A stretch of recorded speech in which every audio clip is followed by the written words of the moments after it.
supaya apabila orang-orang Makedonia datang bersama-sama dengan aku, jangan mereka mendapati kamu belum siap sedia, sehingga kami, untuk tidak mengatakan kamu, merasa malu atas keyakinan kami itu.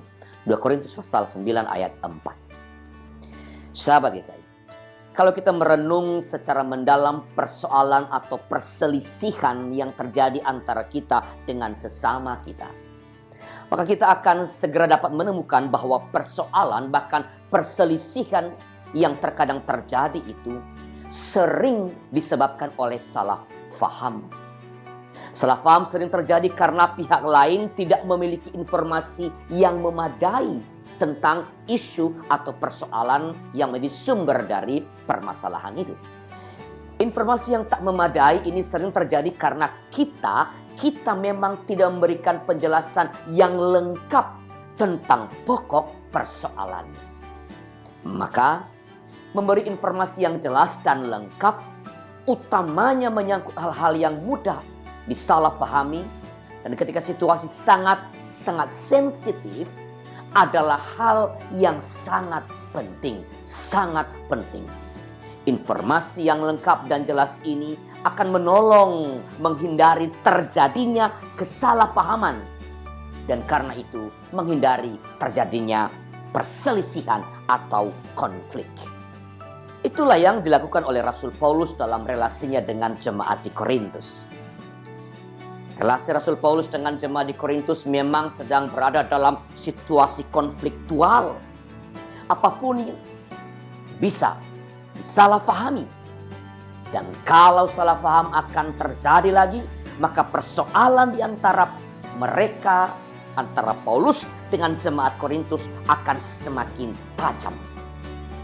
Pengutusan orang yang mendahului kunjungan Paulus ke Korintus dalam rangka mengumpulkan atau pengumpulan persembahan kasih dapat saja disalahpahami oleh jemaat di Korintus. Dalam situasi konfliktual, mereka, orang-orang Korintus, dapat saja berpikir bahwa para utusan yang mendahului itu adalah mata-mata yang mengawasi gerak-gerik atas aktivitas mereka. Itulah sebabnya Rasul Paulus memberikan penjelasan yang lengkap. Aku mengutus saudara-saudara itu agar kemegahan kami dalam hal ini atas kamu jangan ternyata menjadi sia-sia, tetapi supaya kamu benar-benar siap sedia seperti yang telah kukatakan, supaya apabila orang-orang Makedonia datang bersama-sama dengan aku, jangan mereka mendapati kamu belum siap sedia, sehingga kami, untuk tidak mengatakan kamu, merasa malu atas keyakinan kami itu. 2 Korintus pasal 9 ayat 3 dan 4. Rasul Paulus menjelaskan bahwa pengiriman para utusan pendahulu itu adalah dalam rangka menjaga nama baik jemaat Korintus. Informasi ini mencegah munculnya kecurigaan dari orang-orang Korintus kepada Paulus. Sahabat kita, sekali lagi, memberi informasi yang jelas dan lengkap memang berdaya guna untuk mencegah terjadinya kesalahpahaman, bahkan mencegah terjadinya konflik. Karena itu, ketika dalam relasi dengan sesama, kita melihat ada hal-hal yang potensial menimbulkan kesalahpahaman atau kecurigaan, maka sebaiknya kita memberikan informasi yang jelas dan selengkap mungkin mengenai isu itu.